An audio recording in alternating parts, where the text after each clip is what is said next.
Well, I got a few new things. Anybody want to take a guess what's in that big box? I'll let you figure it out on your own, or you can check back here in a few minutes and see what it is. So here's what we're dealing with. This Honda seat, and I had it repadded, of course. It's wet in there. Has been split for about the last year and a half, and did it on both sides. So that's a nice design.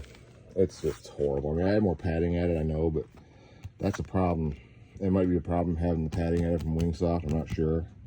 Not that they did anything wrong. I mean, you add more padding, it's the same stitching. You know, it's probably going to give, but it's just a weak point. So I got this. And it's going to go here. And I'll have that on in a few minutes, and you'll see it. So one thing this seat has is these stupid little tabs. The new seat, which you'll see in a moment, does not have those tabs. Those tabs work here, here, and that's where it used to be. And that apparently got broke when I had the fuel pump recall done, or broke when they put it back together and they didn't realize it. So that is why this bike will not be going back to that dealership for the bolt recall that has to be done. I'm going to get a hold of Macomb. I was watching On Down the Road Productions, I think, the other day, and they went to Macomb Power Sports in St. Clair County, which is about an hour and 40 minutes from me, 100 miles, but either way, I got to drop the bike off there. It's not like I'm waiting on it. And they've done quite a few of those recalls for the bolt, so I'm going to go that route. But let's get back to the seat and see how it fits. So I'm looking forward to this. Houston, we have a problem. So these are brackets I installed on this bike for strap downs. The back of my old seat's narrower than the back of this Ultimate seat. It is wider. It fits, but I can't get to these things anymore, which I need for strapping shit down to the bike. So I'm going to pull these off and see if I can slot these holes and see what we can do here. Guess we got a little more work involved than I thought. Okay, so here's where I'm at. I'm going to hold these on with duct tape. I'm just kidding. I've taken the bolts out of both sides.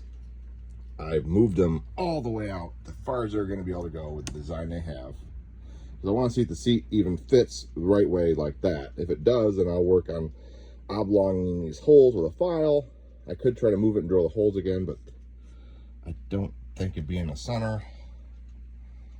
I could also order new handles, which I may get the ones off the newer Goldwing. They fit, they'd be out farther. But I don't want to waste my time oblonging these holes to find out that it doesn't work. So I am going to attempt that.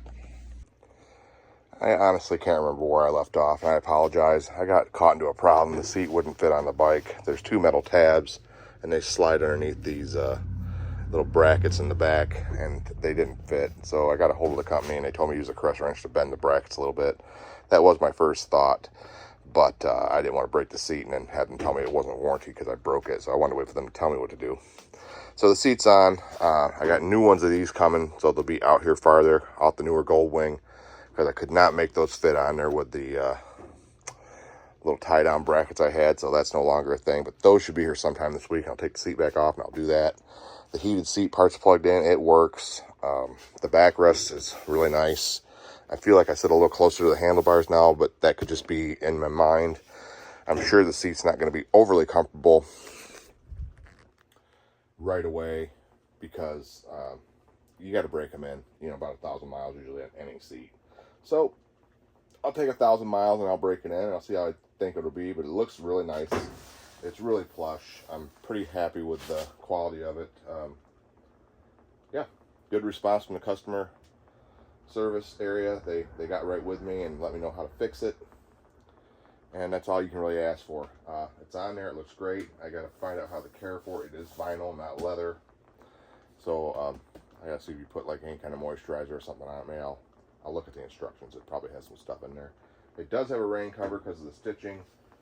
And I got to figure out how to put that on, but I won't need it today because it's not supposed to rain. So yeah, we'll cut this video together later and you'll see it. And I'm sorry I didn't show you bending the tabs out. I got up early this morning, well, early for a second shifter. Got the email and came out and fixed it and popped it on there, so it looks good. No longer need those bolts from Traction Dynamics because of the different kind of bracket system this uses. So these are no longer in use, which is a shame because they're really nice bolts. I'll probably pass those on to my KLIM 7 and maybe take them with me next time I go down there to visit him. He'll have a better set of bolts on his bike because he's still got the stock seat. Alright, this is my mess. Have a good day. I'll show you the rest when I get the new bars in. Should be good. Keep watching. And ride safe. I'll talk to you all on the next one.